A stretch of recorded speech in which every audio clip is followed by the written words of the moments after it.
em nome de Jesus. Amém. Glória a Deus. Graças e paz, igreja. Quantos estão felizes nessa noite? Deu uma esfriadinha agora, né? Graças a Deus, que calor estava matando a gente. Deixa eu só pontuar aqui na Bíblia. Amém. Antes de começar, eu gostaria de fazer mais uma oração, sem inviabilizar todas as orações que já foram feitas até esse momento. Curve suas cabeças, feche seus olhos. Senhor Jesus, eu te louvo e te agradeço por mais um dia que o Senhor me concede aos seus filhos que aqui estão.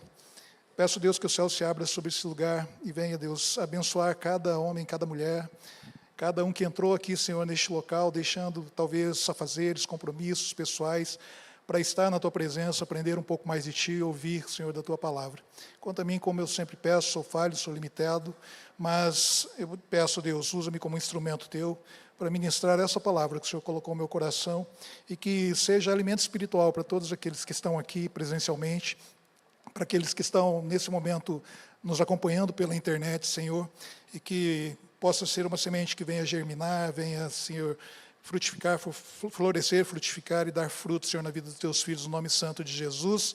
E a igreja diga amém. Graças a Deus. O texto de hoje está no livro de Isaías, mas antes de nós entrarmos no texto, eu quero falar um pouquinho sobre esse livro. Isaías é o primeiro dos principais profetas aqui da Bíblia, o seu livro também é o mais longo, né, de todos os livros proféticos aqui, composto por 66 capítulos, e até mesmo por isso muitos estudiosos, comentaristas consideram o livro de Isaías como se fosse uma mini-bíblia, né? Pois a Bíblia protestante, a nossa Bíblia evangélica, ela também contém 66 livros aí, e existem muitas semelhanças e muitas conexões aqui entre os capítulos de Isaías e os livros da Bíblia, principalmente entre as duas sessões aqui de Isaías, né, que onde a primeira compreende os capítulos de 1 a 39, que seria correspondente aí à mesma quantidade de livros do Antigo Testamento, e a segunda sessão que vai do capítulo 40 até o capítulo 66, que corresponde aí aos livros do Novo Testamento. E claro, não deixa de existir aí movimentos literários que defendem que a Bíblia não é inspirada, inerrante, que a Bíblia não é historicamente a verdadeira palavra de Deus aqui. Os críticos vão dizer que essas semelhanças, que podemos chamar de conexões entre o livro de Isaías e a Bíblia, elas são superficiais e até mesmo aqui coincidências, né, por motivos que eu não vou aqui me aprofundar, pois não é relevante para a ministração de hoje. Mas nós, como cristãos, nós devemos crer que a Bíblia é, sim, um livro inspirado por Deus, nós devemos crer, sim, que a Bíblia é um livro inerrante, nós devemos crer, sim, que a Bíblia é, historicamente, a verdadeira palavra de Deus, amém? O apóstolo Paulo aqui, o apóstolo Pedro, ele vai dizer, lá na sua segunda carta, no capítulo 1, no versículo 21, porque nunca jamais qualquer profecia foi dada por vontade humana, entretanto, homens santos falaram da parte de Deus, movido pelo Espírito Santo. Da mesma forma, o apóstolo Paulo também vai dizer lá na sua segunda carta a Timóteo, no capítulo 3, no versículo 16, que toda a Escritura ela é inspirada por Deus, útil para o ensino, para a repreensão, para a correção e para a educação na justiça. Então, feita essa contextualização aqui, diferentemente das minhas histórias que eu costumo contar quando eu ministro, hoje eu vou fazer um sermão textual, um pouco diferente do que habitualmente eu faço. Eu poderia utilizar aqui qualquer um dos 1.292 versículos do livro de Isaías, mas o Senhor colocou no meu coração apenas um versículo para hoje, que está no capítulo 41, no versículo 10. Né? Muito embora nós iremos aqui passear por capítulos e versículos anteriores e posteriores aqui em Isaías, e por outras referências bíblicas aqui no decorrer da ministração. A minha versão é Almeida Revista Atualizada, então pode haver alguma diferença aí na sua tradução, se a sua versão for diferente da minha. Então diz assim a palavra do Senhor em Isaías 41, versículo 10. Não temas, porque eu sou contigo, não te assombres, porque eu sou o teu Deus, eu te fortaleço, te ajudo e te sustento com a minha destra fiel. Você pode repetir após mim? Não temas, porque eu sou contigo, não te assombres, porque eu sou o teu Deus, eu te fortaleço e te ajudo e te sustento com a minha destra fiel. Quantos creem nisso? Muito embora que o versículo ele fale sobre medo, o tema da mensagem de hoje é sobre presença. O tema de hoje é a promessa da presença de Deus. Desde os tempos da nossa infância, da nossa adolescência, nós éramos crianças destemidas, corajosas, sim ou não? Nós não tínhamos medo de absolutamente nada, não é verdade? A não ser da cuca do sítio do Pica-Pau Amarelo. Eu morria de medo daquela coisa lá. Mas eu me lembro da minha infância lá no interior do Mato Grosso do Sul, quando a turminha toda se reunia para colher manga diretamente lá no pé. Lá. Nós subíamos na árvore, íamos no galho mais alto, mais fino, para pegar aquela manga madura, aquela manga suculenta, aquela manga lá amarelinha. E hoje, quando eu penso nisso, eu penso na altura que nós subimos, dá até frio na barriga, só de imaginar essa altura que a gente ia nessas árvores aí. E atualmente, o mais alto que eu posso ir para alcançar uma manga no pé é ficar na ponta dos pés assim, nada mais do que isso. Subir em árvore nem pensar, misericórdia.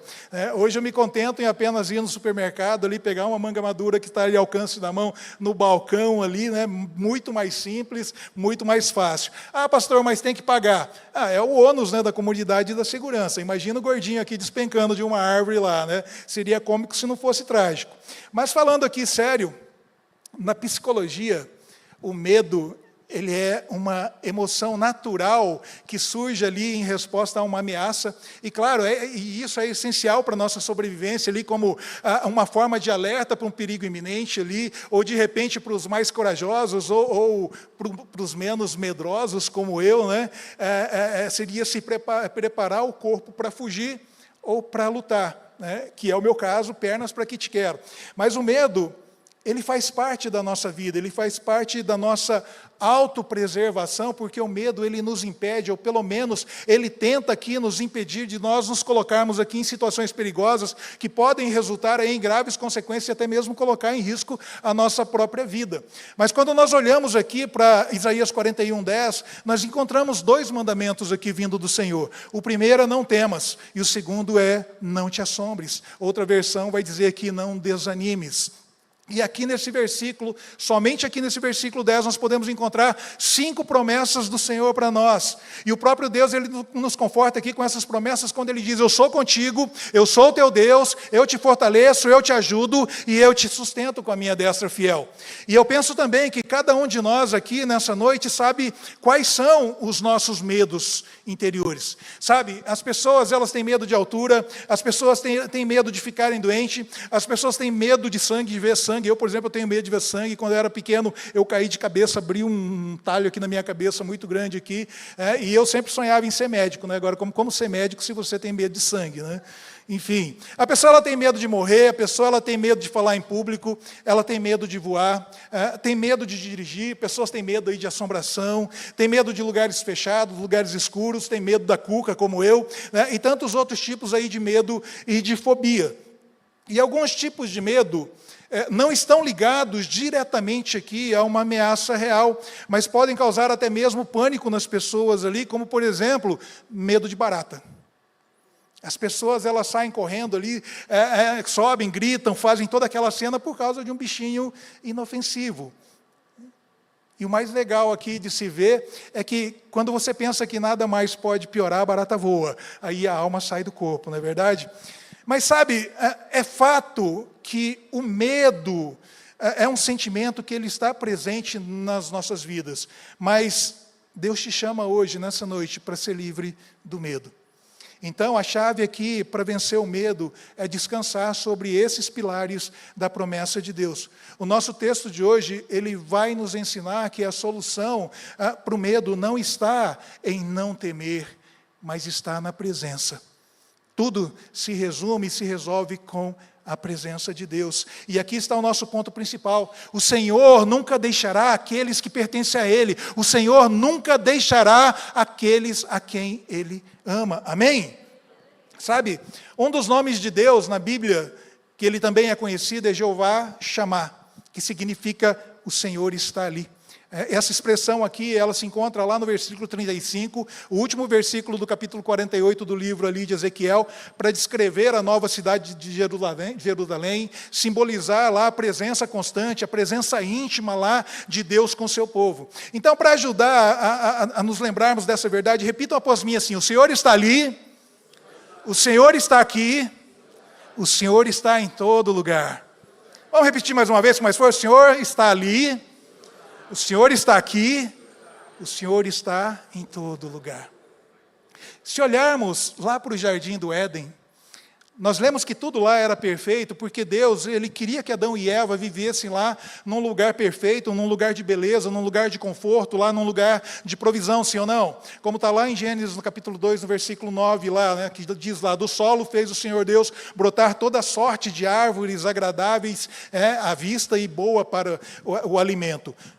Sabe, mas por mais bela que fosse lá a criação, a verdadeira alegria não era o jardim, era a presença. Era o próprio Deus, pessoalmente andando no jardim, na viração do dia.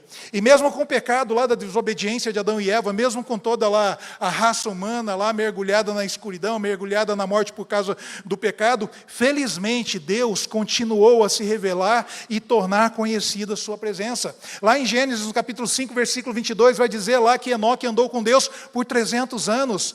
Moisés, que duvidava da presença de Deus, ele teve um encontro com o Senhor lá no evento da sarça ardente, e mais tarde, então, ele declarou lá em Êxodo 33, no versículo 15, lá: se a tua presença não for comigo, não me faça sair deste lugar. Moisés, ele não iria se movimentar, ele não iria a lugar algum, se Deus não fosse ali com ele, né? Mesmo que antes disso, o Senhor já tivesse confirmado a ele, né, dizendo assim: a minha presença irá contigo, eu te darei descanso. Sabe, para nós hoje, é um poderoso lembrete aqui da importância da presença de Deus em nossas vidas. E a promessa de descanso aqui, ela é particularmente significativa, porque ela fala da profunda paz espiritual, aqui que vem da confiança na presença de Deus, independentemente das circunstâncias. Amém? Nós sabemos também que Deus demonstrou lá a sua poderosa presença aos israelitas, enquanto eles estavam ali caminhando pelo deserto, por meio de 2 sinais. De dia lá, uma noite os guiava lá, mostrando o caminho, e à noite uma coluna de fogo lá pronunciava a presença de Deus. Mas Deus estava ali de forma pessoal e poderosamente presente ali com o seu povo em todos os momentos e em todos os lugares. Vamos repetir mais uma vez: o Senhor está ali, o Senhor está aqui, o Senhor está em todo lugar. Amém? Além disso, os israelitas, como nós bem sabemos, eles tinham nessa época dessa caminhada um tabernáculo que era portátil ali, né? Eles já inventaram coisa portátil naquela época. Se a nuvem parava, eles paravam e montavam o tabernáculo. Se a nuvem andava, eles desmontavam o tabernáculo e seguiam a nuvem. E que simbolizava ali o fato de que Deus estava com eles. E esse tabernáculo, ele substituiu lá a tenda da reunião que Moisés, então, havia montado, registrado lá em Êxodo, também no capítulo 33, a partir do verso 7, se eu não me engano, que era o local onde falava o Senhor a Moisés face a face, como qualquer fala a seu amigo. Sabe, Deus te chama hoje para um tempo de relacionamento profundo e pessoal com Ele. Embora Moisés aqui tenha tido um papel único, o princípio aqui da comunicação direta com Deus ainda está disponível para todos os crentes hoje, por meio da oração. Amém? E como nós bem sabemos, um dos atributos de Deus, além aqui da onisciência, além da onipotência, é a onipresença. E para simplificar aqui a explicação, isso significa que Deus está onde Ele precisa estar para fazer o que precisa ser feito. Ele está presente em todos os lugares e ao mesmo tempo. Então nós voltamos aqui para Isaías 41, nosso texto base. Quando nós entendemos então o problema aqui do povo de Deus,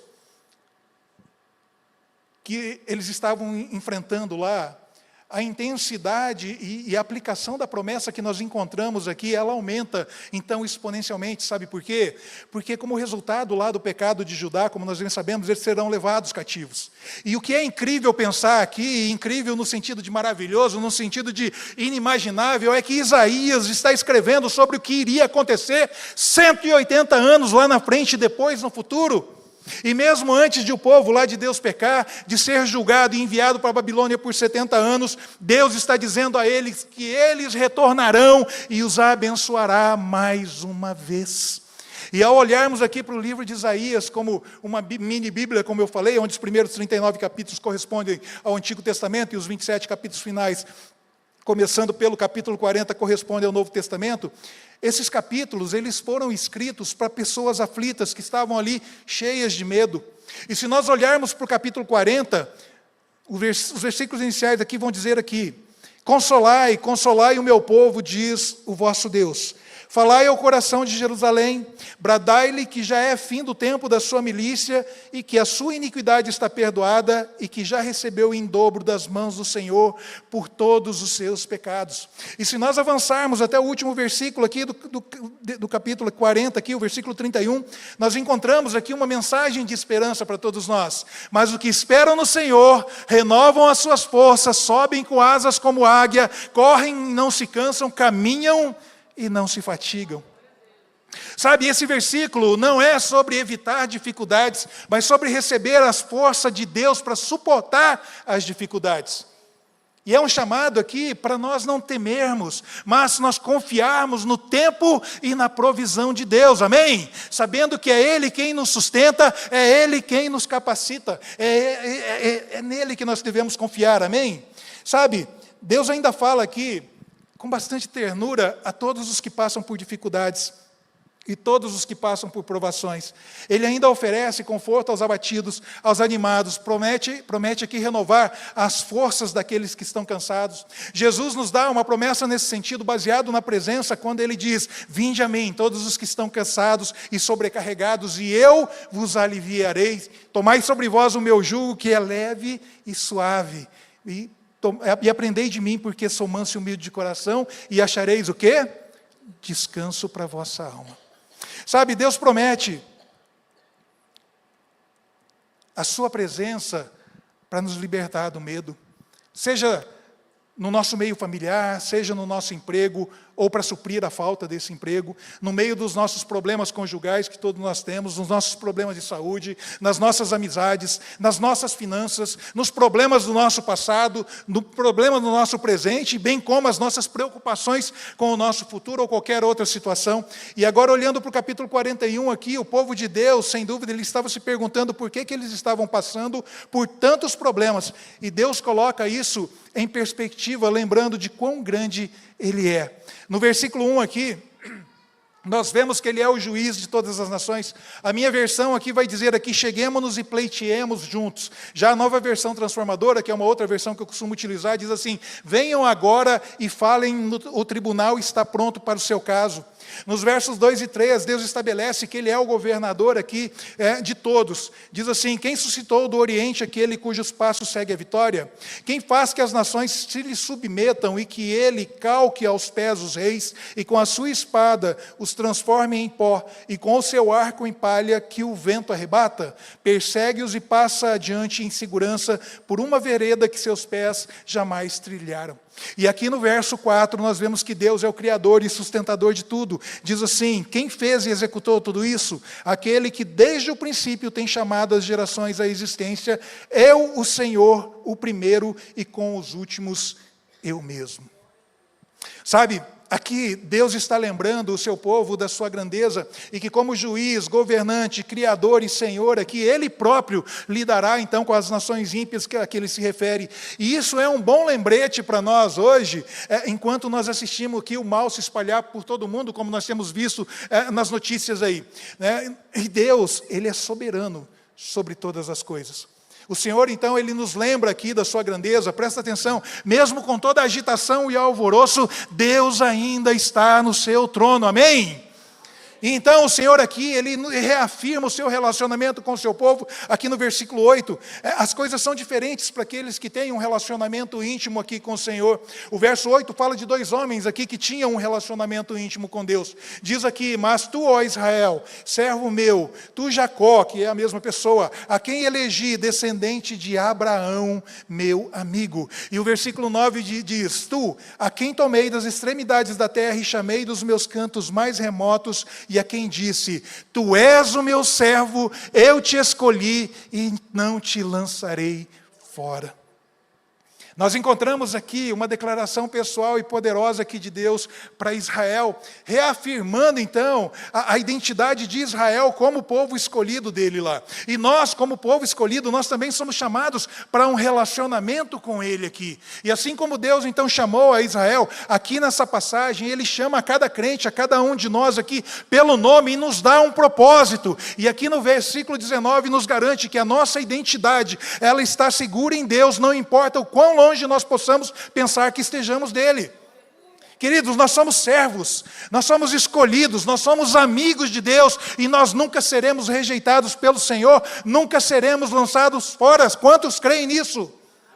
E nós vamos encontrar essa mesma promessa aqui nas palavras de Jesus, lá em João no capítulo 6, onde a multidão ela estava procurando Jesus lá para um alimento físico, mas Jesus os redireciona então ali para uma nutrição espiritual. Ele declara ser lá o pão da vida, o verdadeiro pão lá do céu, que dá a vida eterna. E no verso 39 aqui de João 6, Jesus declara assim: todo aquele que o Pai me dá, esse virá a mim, e o que vem a mim, de modo nenhum eu lançarei fora. Se você vem a Jesus, meu querido, minha querida, pela fé, Jesus não o rejeitará, Jesus não o lançará fora, pois a presença de Jesus aqui está com você e você estará com Jesus para sempre. Amém? Então, mais do que falar sobre medo ou temor, nós estamos falando aqui principalmente sobre a presença de Deus. Sabe, aqui no nosso texto, em outros lugares da Bíblia, Deus nos diz o que não devemos fazer: não ter medo e não desanimar. E em muitas situações aqui de medo e de desânimo registrados na Bíblia, a presença do Senhor está lá. Observe aqui que Deus não está dizendo que estava contigo no passado, ou que Ele poderia estar contigo no futuro, mas Deus está afirmando que Ele está contigo agora, no presente, e Ele diz: não temas, porque eu sou contigo. E a palavra hebraica aqui para temer é iarê, que tem alguns significados, como ter medo, espanto, temor, mas também pode ter o sentido de ficar maravilhado, de ficar impressionado. Sabe, enfrentar os nossos medos, a primeira coisa a nos lembrarmos é que, se nós somos salvos, Deus está sempre presente conosco. O salmista vai dizer assim: ainda que eu ande no vale da sombra da morte, não temerei mal algum, porque tu estás comigo. Sabe, ainda lá no Evangelho de João, no capítulo 6, nós encontramos outra grande ilustração aqui da presença do Senhor. Os discípulos, eles estão num barco, ele está ali, tudo está escuro, o vento está soprando forte, e eles estão com medo. Jesus não estava com ele no barco, eles estavam ali remando o mar adentro, já uns 5, 6 quilômetros ali do mar da Galileia, indo em direção a Cafarnaum, e então eles veem Jesus ali andando sobre as ondas e ficam assustados. E o que acontece a seguir está registrado nos versos 20 e 21 do capítulo 6 de João, que diz assim: mas Jesus lhe disse: sou eu, não temais. Então eles de bom grado o receberam e logo o barco chegou ao seu destino. O que essa passagem aqui ela nos ensina? Bastante conhecida. Quando Jesus entrou no problema deles, o problema deles foi resolvido, sim ou não? Então, quando Jesus entrar no seu problema, a promessa de transformação, de solução, de paz, quantos creem nisso?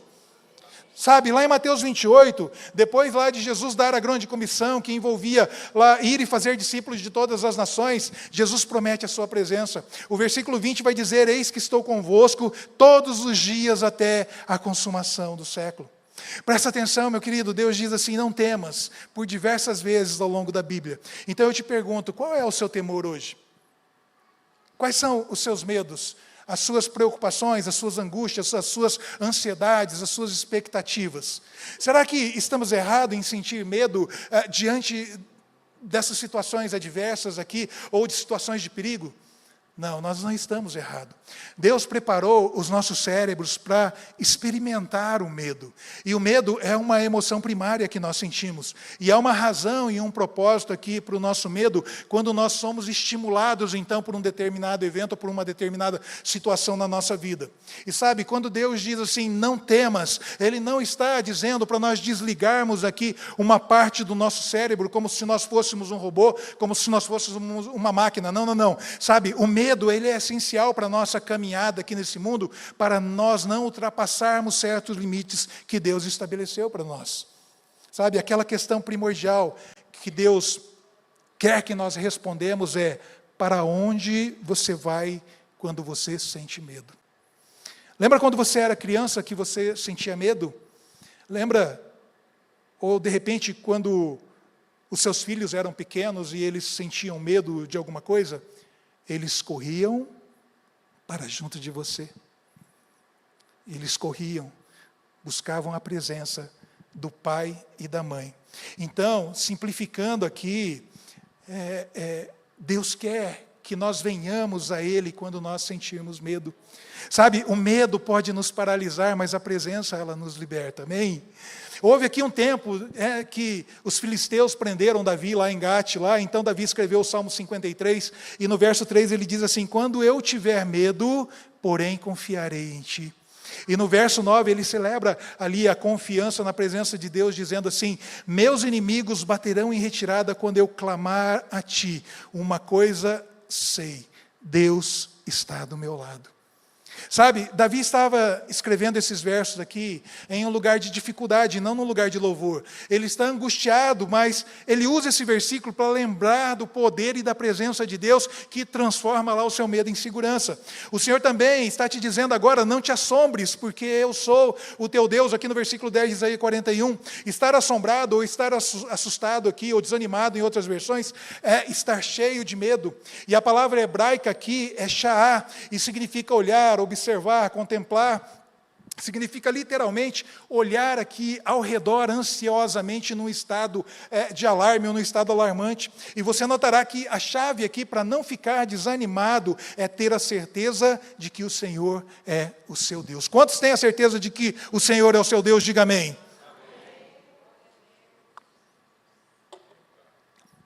Em 1 Samuel, no capítulo 30, versículo 6, que eu ministrei aqui uns meses atrás, diz que Davi, ele estava angustiado porque os seus homens estavam falando em apedrejá-lo, mas esse sentimento de angústia mudou aqui quando o verso 6 diz: Davi se reanimou no Senhor seu Deus.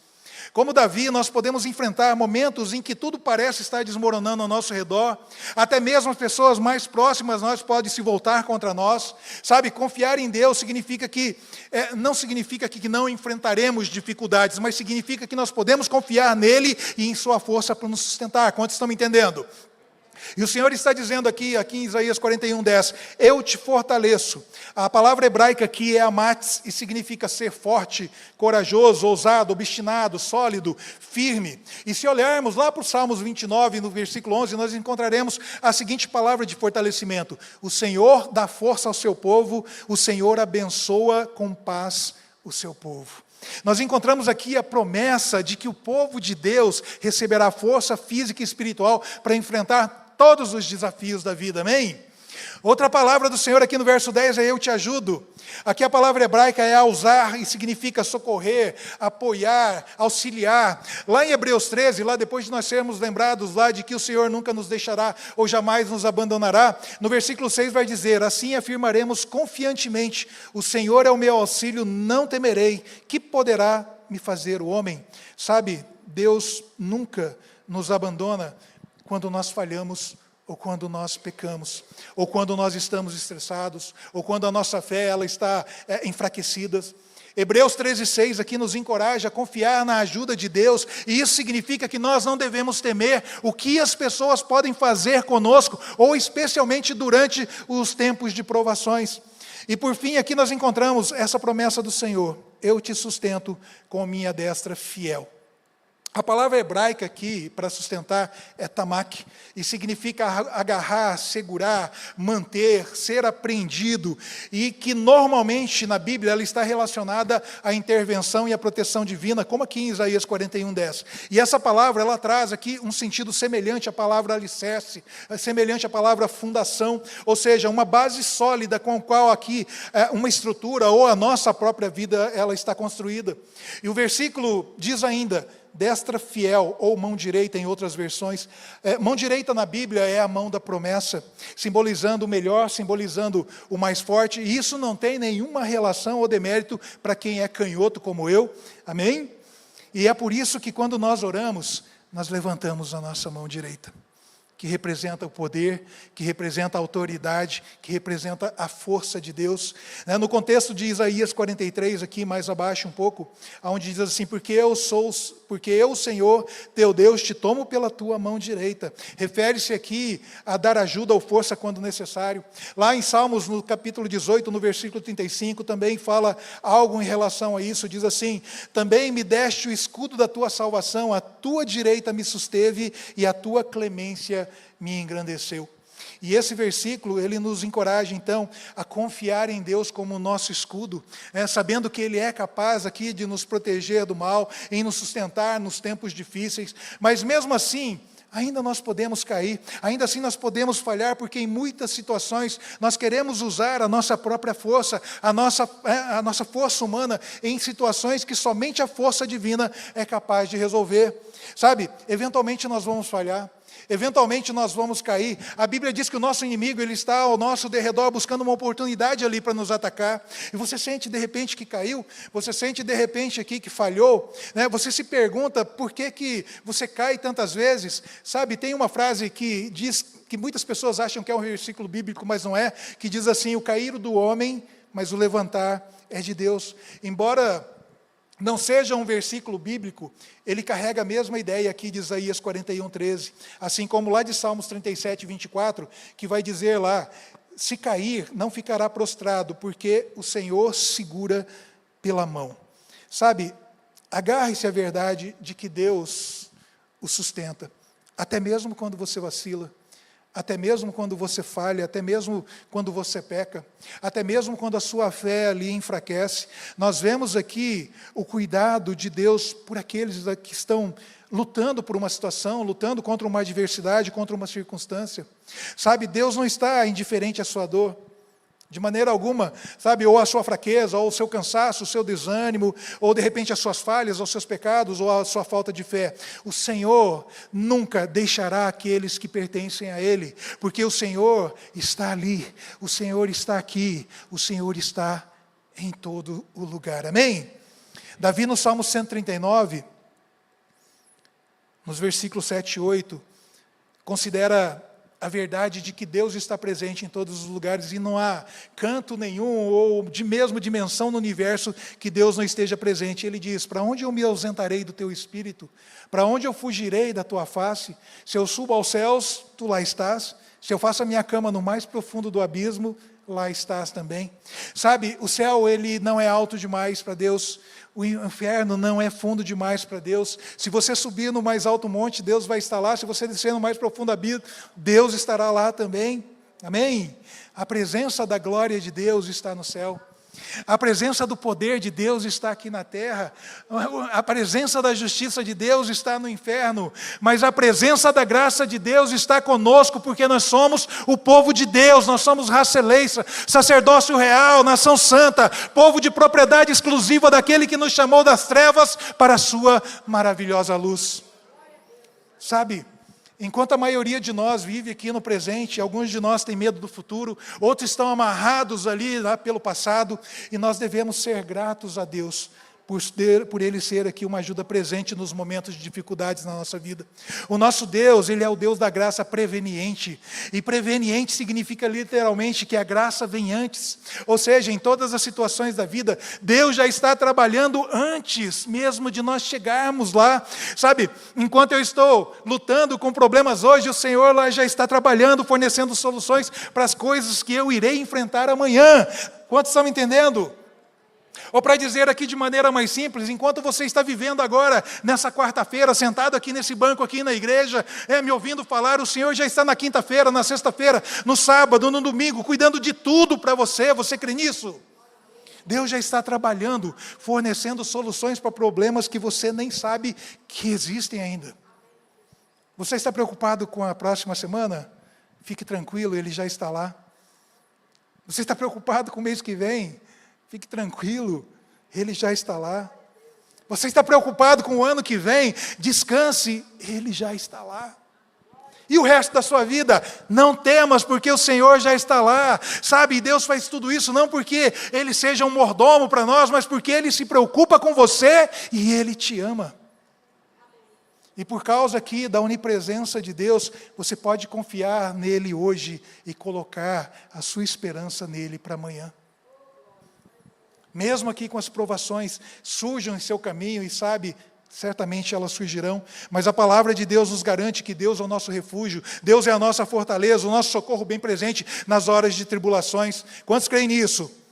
Mas para você viver tudo isso, é preciso uma contrapartida sua. Pela graça através de Jesus, nós somos salvos. E a nossa salvação nos leva a essa oportunidade que é viver na presença de Deus.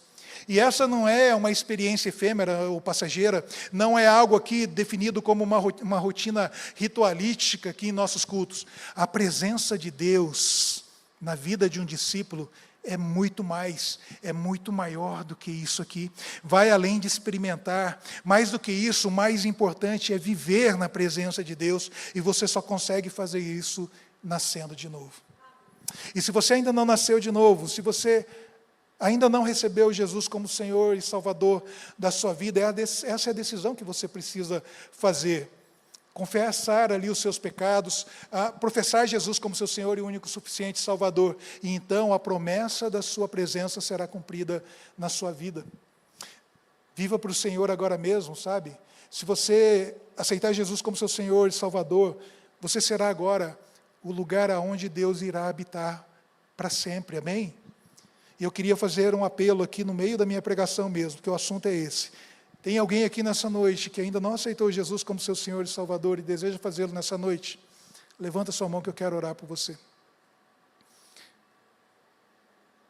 Clodomir Piva, Deus abençoe. Fique de pé, Piva. Tem mais alguém? Não se constranja. Às vezes nós ficamos constrangidos de poder nos expor, né? Seria uma exposição. Mas Jesus foi muito mais do que exposto, Ele foi humilhado antes de ser crucificado. Tem alguém que se desviou dos caminhos do Senhor, que já aceitou Jesus como seu Senhor e Salvador, já caminhou com Ele, mas que por algum acontecimento se afastou da igreja, se afastou da presença de Deus e quer se reconciliar com Ele nessa noite? Levante sua mão. Não? Eu gostaria de orar pelo Piva. Piva, vem aqui à frente. Piva fez o curso de cura interior no semestre passado. Está fazendo curso Homem ao Máximo, um homem de verdade, e eu fico muito feliz pela sua decisão. Nós já conversamos muito a respeito disso. Não achei que seria hoje. Mas eu queria chamar o pastor Aldenor e a pastora Ailton aqui para orar pelo Piva.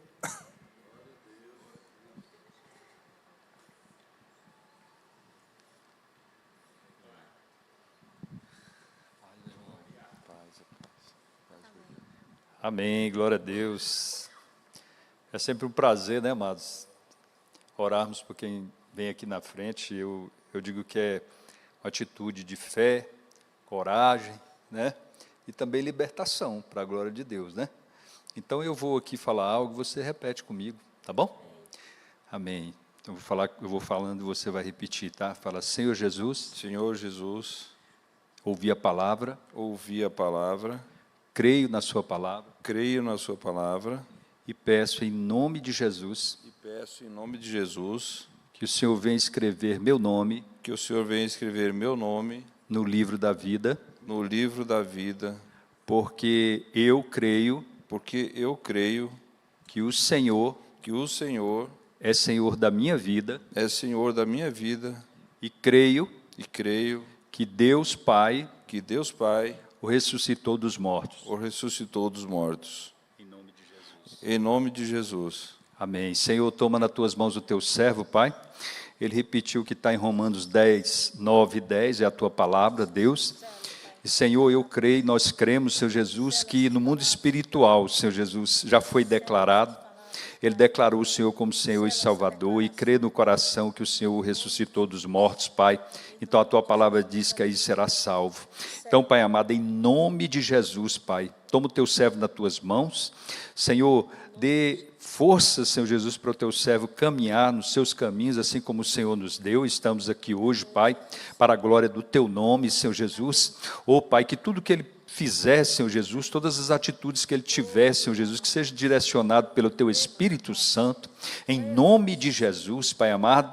Oh Deus, estamos felizes, Senhor Jesus, e a tua palavra diz que há festas no céu, Senhor, né? Aqueles que aceitam o Senhor como Senhor e Salvador, Pai. Cremos que a partir de hoje a sua vida, Senhor Jesus, vai mudar para a glória do Senhor, porque é o Senhor quem chama o homem, é o Senhor quem salva, Pai amado, e cremos também, Senhor Jesus, que a mudança, Senhor Jesus, e a transformação é de dentro para fora.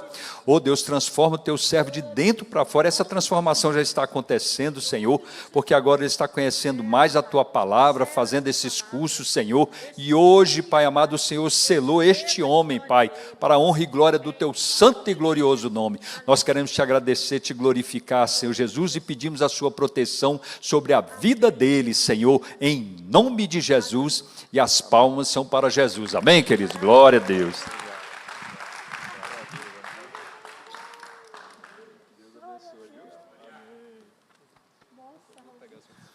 Amém, glória a Deus. Fiquem todos de pé para achar que já está acabando.